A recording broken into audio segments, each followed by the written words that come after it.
Last time we talked about the benefits of Dhamma and of practicing Dhamma. This time we'd like to talk about the Dhamma itself. Obviously these two things are connected. First we talk about the benefits of Dhamma in order to get you a bit interested in it. And then now we'll talk about the Dhamma and the practice of it. We have to use this ancient Indian word Dhamma or Dhamma, or in Sanskrit Dharma. It's quite difficult to translate into English. There aren't really any acceptable terms available, and so we can't avoid using the original word, even though it comes from a language unfamiliar to us. Even in Thai, it's impossible to avoid using this word. The Thais just pronounce it in their own way, Dhamma or Tham, but still have to use this old Indian word. There are various translations used in Thai, but none of them are able to capture the full meaning of the word Dhamma. And so it's, in the end, we have to get familiar with this word and learn about it in the old language. Literally, the word Dhamma comes from the word to bear in the sense of to support or to carry. So Dhamma means to bear, or more specifically is the thing that can bear itself, can uphold itself, can support itself. This is what we call Dhamma. And also, the Dhamma not only bears or supports itself, it can also bear, uphold those who follow it, those who practice it. So the meaning of the word Dhamma is that which can bear itself, support itself, maintain itself, and that can bear, support, and maintain those who live according to it, who practice it. So Dhamma means that which can bear, support. Now if you know of any word in English or German or French or whatever of the other languages that can express this meaning in full, then please let us know. But until we can find such a word, we'll have to use the word Dhamma itself. Now when we use this Thai word song wai, which I'm translating to bear, to support, when we use this we can use it in two ways. The first is to bear, to carry, to maintain from death, meaning to prevent, to support one so that one survives physically. This is the first aspect. The other is to bear or to maintain one free of dukkha, free of suffering and misery. This is the second meaning. So when we talk about bearing or maintaining, it has these two aspects: maintaining one above death, and the other maintaining one above dukkha. We can sometimes even use the word to save. Dhamma is that which saves us from, on one hand, death, and on the other hand, Dhamma is that which saves us from suffering, from misery, from dukkha. Now, when we've talked about this meaning to bear, we've talked actually just about the benefits, the value, or the advantage of the word Dhamma. We haven't really talked about what it is itself, what really is Dhamma. When we talk about song wai, or to bear itself or to maintain itself, we can actually talk about everything. all the things that fill up the universe, all the things that fill up our lives are Dhamma. Dhamma in the sense that all these things, whether they're subject to causes and conditions or beyond causes and conditions, all these things maintain themselves or exist in one way or another. And so they bear themselves, they maintain themselves, and so we call all things can be called Dhamma. Some things maintain themselves, bear themselves, dependent on causes and conditions. And so they're Dhammas that bear themselves according to causes and conditions. They have an existence dependent on causes and conditions. But then there's also something which bears itself, maintains itself above and beyond causes and conditions. And so this is another kind or way of bearing itself. Some things in maintaining themselves or existing would be a simple way of saying it. In their existence, they exist subject to constant change, constant flux. And so this bearing of itself is one that is an existence of constant change.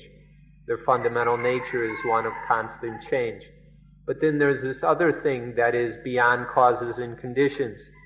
And so it bears itself in a way that is not subject to change. And so its fundamental nature is that of non-change. And so whether we talk about phenomena, those things subject to causes and conditions that are constantly changing, or the noumenon, that which is beyond causes and conditions, all of these things can be called Dhamma, because one way or another they bear themselves, they maintain themselves. All the things that a human being can come to know, whether subject to causes and conditions or beyond causes, all these things are included in the word Dhamma. Now, whether these things are of the nature that we would call material, things that are physical material things, or whether they have to do with the mind, things that we would call mental, or even those things which are both above body and mind, something that is much more subtle, which we could say of in the realm of wisdom, of intuitive wisdom, or we might use the word spiritual. All three areas of reality, whether physical, mental, or spiritual, all of these must still be called Dhamma. All of them are equally belonging to the term Dhamma. Even that thing which has no real substance or essence, that which we call time, even time fits within the term Dhamma. Or if we speak in terms of size, from the smallest subatomic particle all the way up to the largest existing thing in the universe, all of these things bear themselves one way or another, and so they're called Dhamma. And so now you can see why we have to use the original word, because there's just no word existing in English or other languages that encompass all these meanings of Dhamma. But still, sometimes when we're forced to translate Dhamma, we can translate it as nature. Now, obviously, the word nature doesn't capture all the significance of Dhamma, but if we're forced to use it, we can use it, although, of course, there are some people who give a very limited sense to the word nature. But if we understand nature properly, then it at least is it's a halfway decent translation of Dhamma. Now, in English and probably other European language, we might, besides the word nature, we have the word unnatural or non-natural, and we have the word supernatural. But in the old Indian languages, none of these words exist. There is just this one word, Dhamma, and it would include everything that in English that is called nature, or unnatural, or even supernatural. In Dhamma, all of this is natural, or Dhamma. Now, if you can see that everything is just nature, or Dhamma, then you'll see that there's nothing anywhere that is a soul, or an ego, or any permanent self-existing entity. You'll see that there are no such things. You just can't find any such a thing. Everything that exists, everything that bears itself is nature, is Dhamma. Now the reason for talking about this is we'd like for you all to see that everything is just Dhamma, is just nature. And if you can see things in this way, then you realize that there's nothing that is a soul or a self or an ego or whatever word you try to call it. If we can see that all is just nature, then this word soul, or in Pali it was called Atta, in Sanskrit Atman, can be translated ego, self, soul, something that is the essence of who or what we are. If we see that everything is just nature, is Dhamma, then we'll see that this self or soul is just an illusion. That things are not self or soul or atta, instead they're anatta. Anatta, not self, not soul, non-ego. Everything is non-egoistic, non-personal. If we can see things correctly in this way, then we'll stop clinging to things, we'll stop attaching to them. And then when we seize this clinging and grabbing and attaching, then there's a very wonderful benefit that arises. And this is, there's no suffering, there's no misery or pain in human life. Although we said at the start that there's no word that can really translate the word Dhamma, we ask that you'll allow us to use the word nature. We can't find anything better, any other translation better than the word nature. Nature, as most people understand it, may not completely explain the word Dhamma. So let's say that we'll use it with a special meaning. You could say Buddhist nature or whatever, some nature, a special nature with an extra meaning that can include all of what Dhamma means. This is the first meaning, or the first aspect of the meaning of the word Dhamma, nature. But nature in a way that you may have never thought of before. Now, the nature that is most important for us to know and understand is the nature that is inside, the internal nature. All the natures that are outside, you can put them aside for the time being. They're not so important. The nature that you really need to understand is the one inside. Whether talking about the physical nature, the body, the material nature, or the mental natures, or spiritual nature, that has to do with awareness and intuitive wisdom. All of these inner natures are the ones that we have to know. And if you study these inner natures correctly, then you don't have to worry about the external ones. They're the same as the ones inside. So take a good look at the ones inside, and then you'll come to understand the external natures also. So from studying and looking inside, one can understand all natures, whether the nature of human beings, or way up on the high level of, if they actually exist, the nature of angels and celestial beings and such things. And then the nature of animals, dogs, cats, even the nature of trees and plants, down all the way to the nature of inanimate objects, things that are not alive. One can understand the nature of all these things. So all these things are called nature in the first meaning.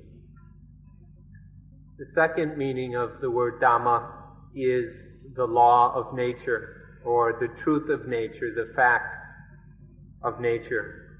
All these natures we've been talking about have within them the second meaning of Dhamma, which is the law of nature. In the word nature, if you look carefully, you'll see that within it there is also this meaning of the law of nature. The law of nature, or truth of nature, is that which controls or regulates all of nature. All of nature, all the things we've mentioned so far, are subject to the law of nature. You could say controlled by or regulated by.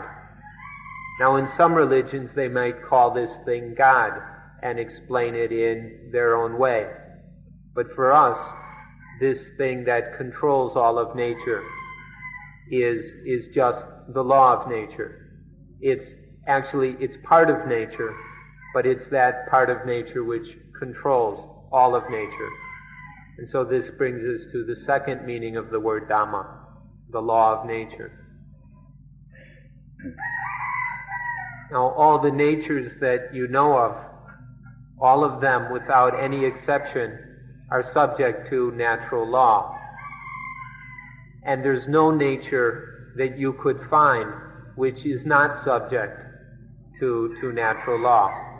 All aspects, everything included in the word nature is under control of the law of nature. There's no exception to this law. And so obviously it's something of great importance which we should get to know. And so when there are all these natures which are without exception subject to the law of nature, this gives us the third meaning of the word Dhamma, which is duty. The third meaning of Dhamma is duty.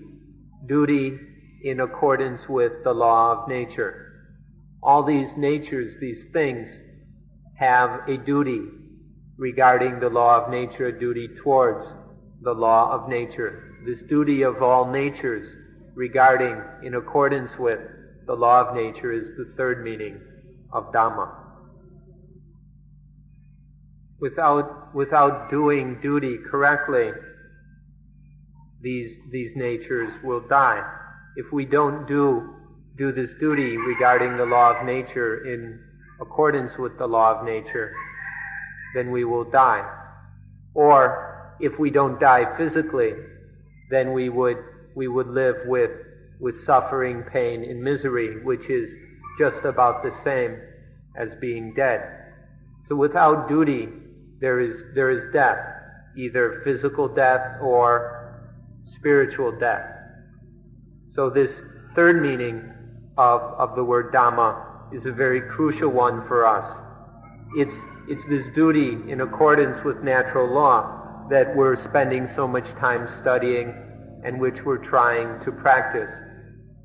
If we're able to understand and practice this duty correctly, then there is no death, whether physical or spiritual. We survive both physically and we live without suffering. This is if we correctly follow the duty in accordance with the law of nature. Now when duty is practiced correctly in line with the law of nature, then there arises the fourth meaning of the word Dhamma. This fourth meaning is fruit or result. If the duty is done correctly, then there naturally arises certain results. And then we can take the opportunity to accept these fruits of performing the duty correctly. And this brings us to the fourth meaning of the word Dhamma.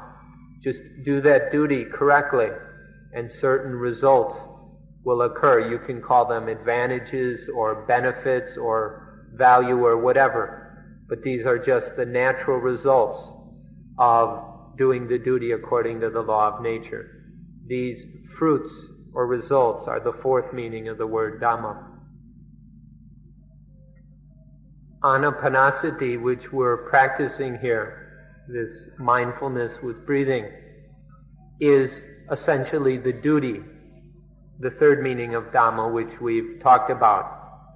Through doing this duty, through practicing anapanasati, then there arises the fourth meaning. There will be certain results, certain natural fruits that occur from practicing correctly.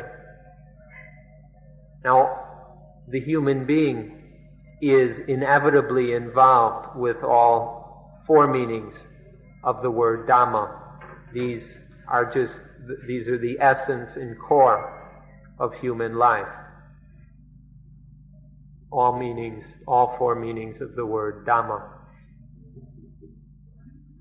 And don't forget that all four of these meanings of Dhamma are within us. You can find nature, you can find the law of nature, duty according to the law of nature, and the fruits of that duty. You can find all four of these meanings of Dhamma within ourselves. If you look carefully, look correctly, you'll find all the meanings of Dhamma complete within yourself. Although some of you may have a little difficulty with the Pali language, we'd like to give you 4 words that come from Pali that correspond to these meanings of the word Dhamma.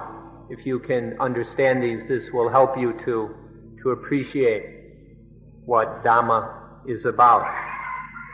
The first of these is Sabhava Dhamma. This refers to nature, to all things. Sa means self. Bhava means existing. So, self-existing things, all these things which exist by themselves, which bear themselves. This is what we call nature. Sabhava Dhamma is the Pali word for the first meaning. Then the second meaning is Satcha Dhamma. Satcha means truth. So it's Satcha Dhamma is the truth of nature, the truth of all these natures, the reality of them all. Satcha Dhamma. When there is the Sabhava Dhammas and the Satcha Dhamma within all of them, in all these natures, you find this fundamental truth which is always operating and which controls all these natures. When things exist in this way according to truth, the truth of nature, then there is the third meaning, Bhati Bhati Dhamma. Bhati Bhati means that which must be done, that which has to be done. It's often translated practice, which is a little bit weak. Bhati Bhati Dhamma is that which must be done in line with the truth of all these self-existing things. And then when Bhati Bhati Dhamma is followed correctly, is performed correctly, this brings us to Bhati Veta Dhamma. Bhati Veta Dhamma. Bhati Veta means to realize, to experience directly the fruits of that practice of doing what must be done. If all these natures will simply do what must be done, then there automatically arises the Bhati Veta Dhamma, the direct realization of the results of that practice. So you can find these are the 4 Pali words that correspond to the four meanings of the word Dhamma. Sabhava Dhamma, these self-existing things, or more simply, all these natures. Satya Dhamma, the truth of nature. Patibhati Dhamma, that which must be done, the duty. And then Bhativeta Dhamma, the Dhamma that is directly realized, directly experienced by those who do what must be done. You can find all four of these meanings in the word Dhamma, and the way to find this Dhamma is to look within yourself. So please do your best to understand these four meanings of the word Dhamma, or we could say these four Dhammas. You need to get to the bottom of all four of them. These four meanings, these four Dhammas are something that are things which we encounter every day, every hour of our lives. We're constantly meeting up with these Dhammas. And so then it's absolutely necessary that we manage correctly, that we deal correctly with all four meanings of Dhamma. If we can't do this, then the inevitable result will be death. If we can't deal with all the aspects of Dhamma, then we'll die. Either a physical death, where they stick us in a coffin or burn us or whatever, or mental death, where we go crazy, go neurotic, psychotic, or spiritual death, where we may survive physically and mentally, but we're constantly tormented by suffering in pain. If we can't deal with these four meanings of Dhamma, then the result will be death. So we ought to try to understand them so that we can manage correctly in accordance with these four meanings. The practice of anapanasati will give us the knowledge and will give us the skills, the tools we need to deal with all the meanings of the word Dhamma. So anapanasati will enable us to deal correctly with all the meanings of Dhamma, and then we won't have any problems, any difficulties with any of them. You should realize quite easily, for example, that the breath is a nature. It's a self-existing thing, a natural thing, which corresponds to the first meaning of the word Dhamma. And then there is the fact that this breath is necessary for life. Without the breathing to sustain and support life, then the body dies. And so there is this second meaning of Dhamma, the law of nature, is expressed in the fact that without the breathing, we die. And when there is this fact in our lives, then it becomes necessary that the breathing be managed correctly, that we breathe properly in a healthy way, that we exercise and train or whatever the breathing properly. And this gives us the third meaning of Dhamma, which is duty. And then if this duty is done properly, then there arises the results of well-being, of good health, of a peaceful, relaxed body. This is the fourth meaning of the word Dhamma. So just in the breathing, you can find all four of these meanings of the word Dhamma. This is one simple example of what anapanasati has to offer and how it applies to all the meanings of Dhamma. If you can get into these things properly and understand them, then you can solve all problems regarding them.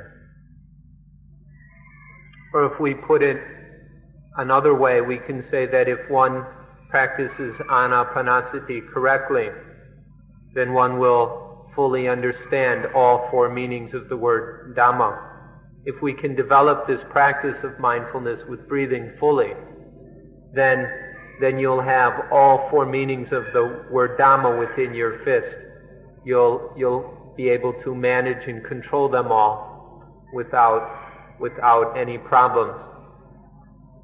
When we can use anapanasati in this way, then you'll see that it's not something to do just now and again. It's not just something to do for a 10-day period. It's something that needs to be done for the rest of our lives. In order to maintain this understanding and proper management of all the meanings of Dhamma, we'll have to just keep on doing this for the rest of our lives. If we can do this, we'll realize certain benefits which are appropriate to saying, are of a nature that we could say it's like having a new life. Through using mindfulness with breathing to deal with all the meanings of the word nature correctly, it'll be like having a new life. There won't be any problems, any difficulties, any pains left anymore. And so we can call it a new life. And so this is why we should give special attention to learning what we need to do and how to do it regarding all the meanings of the word Dhamma. And then learn how to use anapanasati to do so successfully.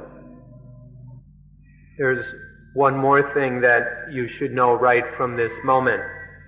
Although it may be a while until you fully understand this, we should tell you right from the start that all of the meanings of the word Dhamma have nothing to do with positive or negative. There's nothing positive or negative regarding any of these meanings of the word Dhamma. Now, people are a bit foolish, and so they go around judging this or evaluating this as positive and that is negative. This is something that people assume themselves, that human beings make up for themselves. But in each of these Dhammas, there's nothing about them that has either a positive or a negative character. People like to say that the fruits of doing the duty according to the law of nature, people like to say that this is positive. But this is a misunderstanding. Really what happens is people just take the things that please them and label them as positive. And then the things that don't please them, they take to be negative. They just judge things in this very foolish and superficial way as positive and negative. But if you really look at things, you'll see that they're just nature. They just occur naturally according to natural rules, natural laws. It's all natural, happening naturally. And so there's nothing positive or negative about any of it. But if we go around judging according to our preferences and prejudices, then we start to see things as positive and negative. And then we grab onto them, we cling to them. And then this is the cause of all kinds of pain and suffering in our lives. If we just look more carefully and see that there's nothing positive or negative about any of these Dhammas, then there wouldn't be any problems. This is something to take interest in from the very start. If we can practice anapanasati with this kind of understanding, then we'll have a very successful practice. So we should look very carefully into ourselves and see what's going on there. Are we, in fact, still infatuated with what we take to be positive and negative? Are we still clinging onto things foolishly as positive and negative, good and bad, or what have you? If we are, then we'll have all kinds of problems, and our practice of Dhamma will not go on very successfully. If we're still judging things according to what pleases us and displeases us, taking this to be positive and that to be negative, then we won't have any freedom within ourselves.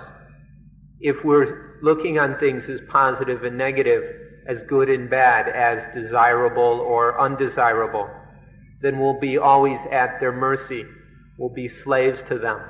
We won't have any true freedom within ourselves.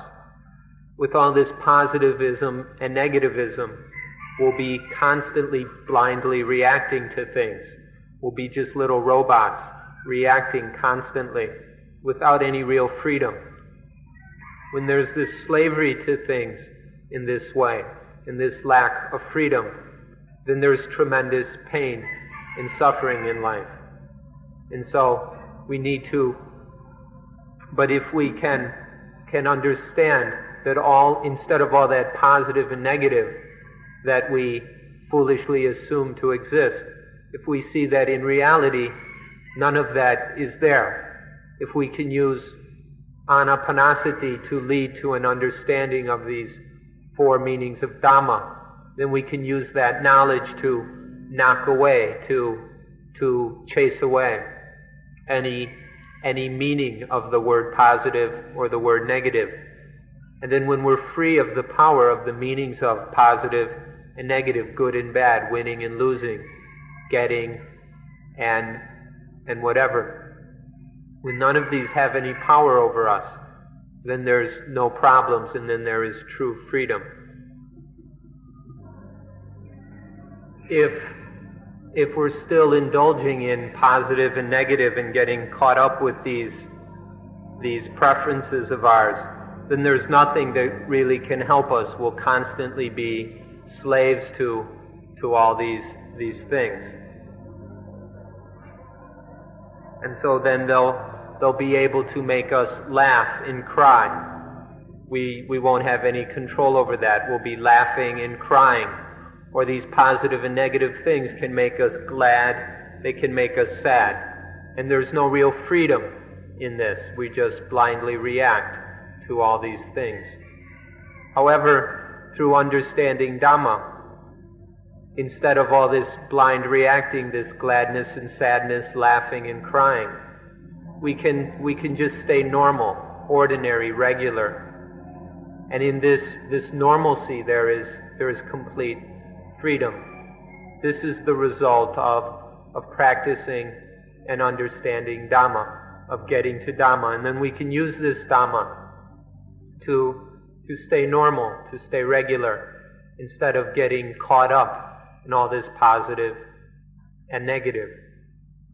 This Dhamma that we're talking about right now is a very special one, and there's a special word to describe it. It's called adhammayata. Adhammayata.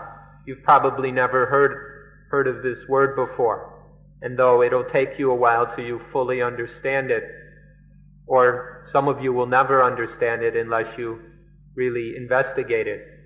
We'd like you to hear it now so you can work on it. The word adhammayata, it represents that state or condition of the mind where nothing positive or negative can influence it, where there's nothing positive or negative to have any power over the mind. This condition of the mind we call adhammayata, adhammayata.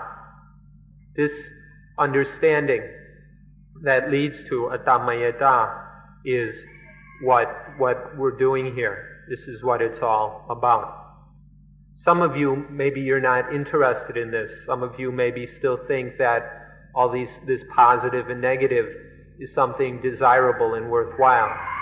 If that's the case, then we don't really understand what you're doing here.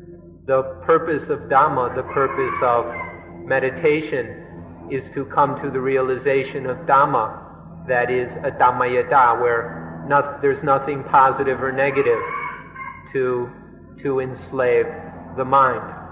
If this doesn't interest you, then there's probably no real need for you to be here. If you don't care about this freedom, this peace that comes with adhammayata, with the normal, natural mind, then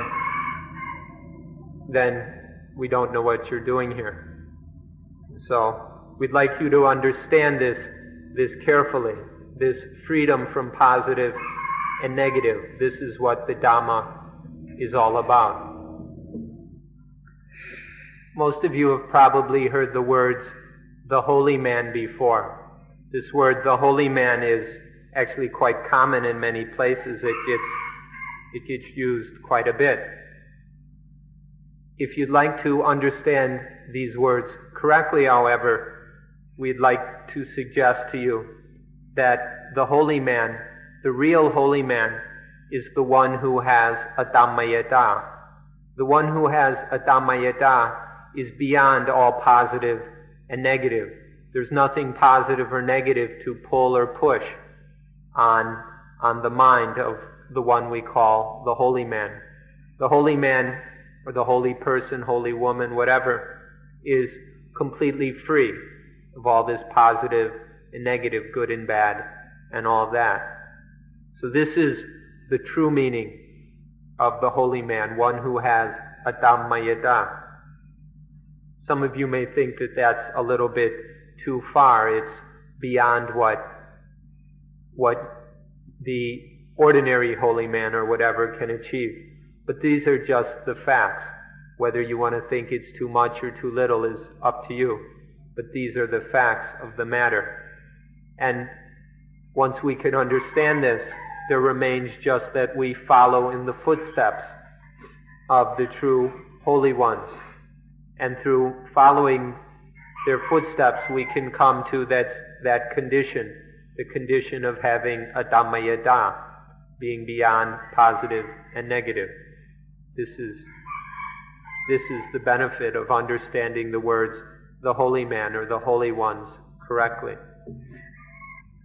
Now, we're just ordinary commoners, we're just common people, and we're still trapped under the power of positive and negative. So something positive comes by and we fall in love with it, or something negative comes by and we hate it, we get angry or afraid of it. This is how it is for the ordinary common people. We get what we want and it makes us happy. We lose something that we like and it makes us sad. We go to maybe some exciting gymnastics show or the circus or a movie, and it excites us, it makes us glad, it makes us laugh. Or we see a corpse and it depresses us, it makes us morose and sad. This is how it is for ordinary commoners, constantly being knocked around by positive and negative, blindly reacting, constantly getting glad and sad over all these things, just gladness and sadness back and forth, laughing and crying all the time for the ordinary commoner. If we've begun to see that this is the state of our own lives, and maybe started to get a little tired of it, a little bit bored with all this wasted time and energy, then we start to look for a way out of it. And then we'll start to appreciate the Dhamma, which is the way out, the only way of getting out of all this entrapment, all this slavery. And then when we start to appreciate that the Dhamma is that which is beyond the positive and negative, it has nothing to do with positive or negative, good or bad, then we can see the power in it, the ability in the Dhamma to free us, to liberate us. These are the facts of the matter. Now, whether you like this or not is something else. But the way things work, all these people laughing and crying, getting glad, getting sad, that's one thing. But if one wants to understand the facts, then it comes down to Dhamma, and the Dhamma has nothing to do with positive or negative. You may not like this, it may not make you happy, it may not excite you, but this is just the way things are. If you don't like it, that's up to you. You're free to like it or dislike it. But we'd like you to understand the fact. There's a word that most of you probably won't like, but it's worth talking about anyway. This is the word still. The word still or stillness. this is something that people aren't very interested in anymore, but that's their own problem. Still or stillness means the mind that doesn't have to move anymore, the mind that isn't shaken, isn't pushed or pulled. This stillness of the mind that is no longer moved or influenced by positive and negative. This stillness is a quality of the Holy One. Now, ordinary common people, they see this as something abnormal. Common people look on stillness, on being still, as abnormal. To the commoner, running around chasing after positive and running away, fleeing from the negative, this is what people think is ordinary, is normal. And so they look at stillness as abnormal. But their perspective is warped and distorted. If we see things carefully, we'll see that in fact the stillness is what is ordinary. If we look deep into our own hearts, we'll see that the stillness is what is normal, and that all that chasing after the positive and running from the negative, that's what's abnormal, is what is neurotic and crazy. And so this stillness, this quality of the Holy One, this is what's truly normal. With this stillness, positive and negative no longer has any power. There's no need to cling to anything as positive or negative. There's no need to feel that anything is good or bad. We don't have to look on things as winning or losing,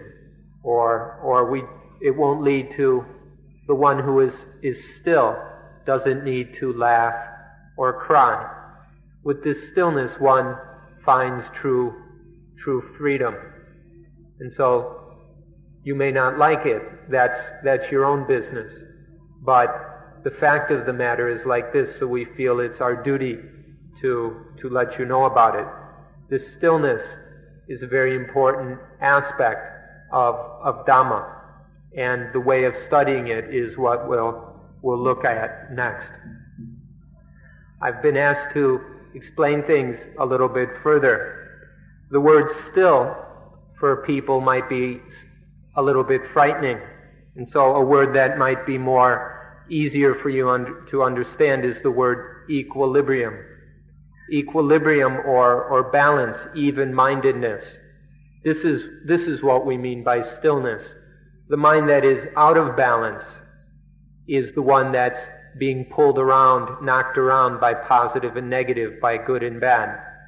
But the Holy One has a mind that's completely balanced, has a perfect equilibrium, where these positive and negative ideas or attachments have no power over it. So, if you can understand what we mean by equilibrium, then you'll understand what the mind of the Holy One is like, and you'll have a better understanding of what we're practicing for. When we see a beautiful woman or a handsome man walking towards us, it's possible to have equilibrium. Or when seeing a corpse, a rotting corpse, it's also possible to have equilibrium. But the commoner can't do that. The commoner is judging things as positive and negative and leading to desires and envy and fear and worry and everything. This is because the commoner loses that equilibrium. That equilibrium's there, it's fundamental at the core of the heart. But the commoner can't keep that equilibrium, is always being pulled out of it. And when this equilibrium, this balance is lost, then the mind falls into positive and negative, good and bad, laughing and crying. The natural wisdom of the mind is lost. The awareness, the alertness, the carefulness, the balance, the freedom in life, all these are lost when we lose this, if this equilibrium is lost. But if we can maintain that equilibrium, then it's possible to understand what's taking place, to see the causes and conditions that are working themselves out, and it's possible to act wisely, to respond correctly in a healthy way to whatever's taking place.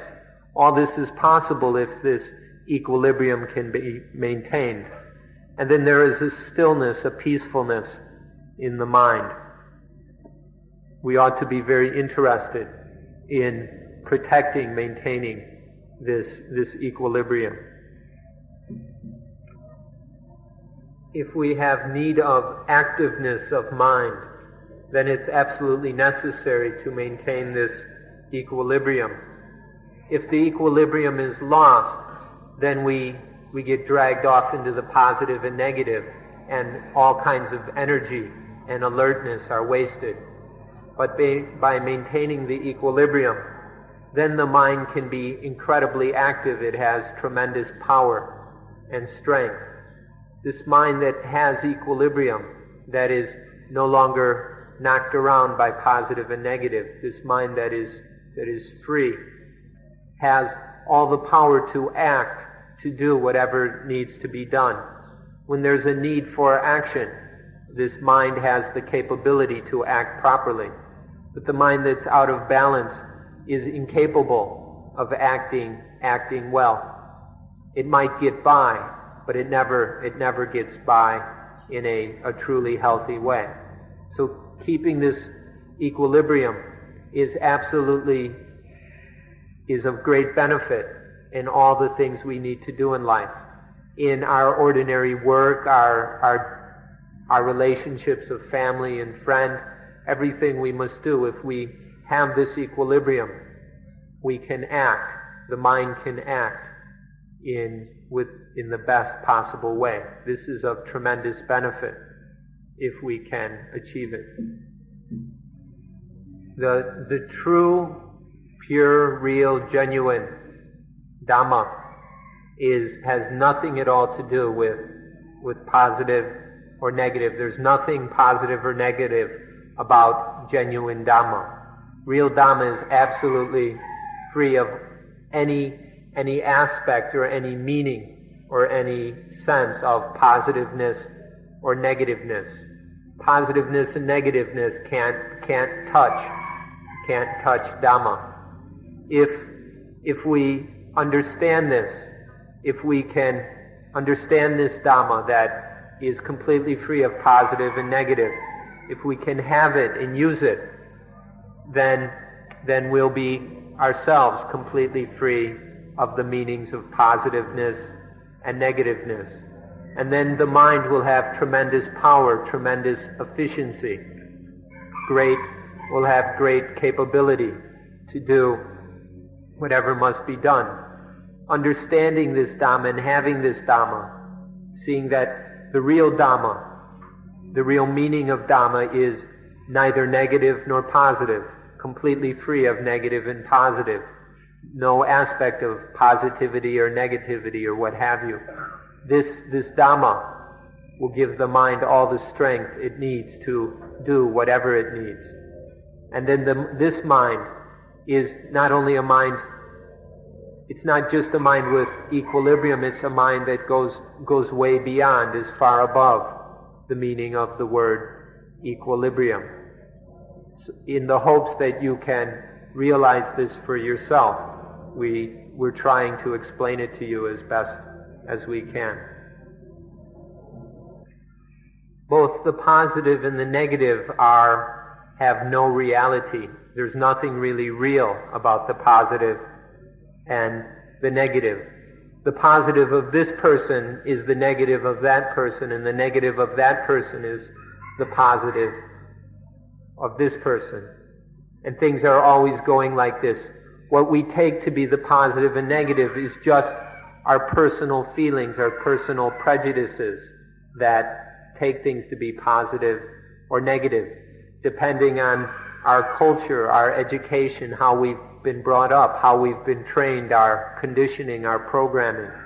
We take things to be positive and negative. These are really just illusions. They're just deluding us, all this positive and negative. There's no real truth to any of it. For example, what some people would consider to be beautiful music, and of course they would consider it to be very positive. If you ask a dog, the dog might think it's just a bunch of noise and really kind of a pain in the neck, quite annoying. But to some people it's positive. The dog couldn't care less. For something to be positive or negative, for us to take them in this way, involves us being a bit foolish about them. We look on things with a bit of stupidity, and we take them to be positive or negative. And then if we're not careful, that stupidity grows, and we really believe in this positiveness and negativeness. But in the end, there's no reality to any of this positiveness or negativeness. And this is what this understanding, not only understanding it intellectually, but being able to practice it so that the mind is above any of this positive and negativeness, where the mind no longer makes this mistake, is no longer foolish in the way of positive and negative. This is what the Dhamma is all about. This is why we invite you, encourage you, urge you to take an interest in Dhamma, to practice Dhamma, to see how it can really free your lives. So in summary, the Dhamma is that which has nothing to do with positive or negative, which is completely untainted by any sense or meaning of positive or negative. When we've understood this, when we've seen this Dhamma, when we realize this Dhamma that has nothing to do with positive or negative, then we're above the positive and the negative. Positive and negative things can no longer pull us and push us.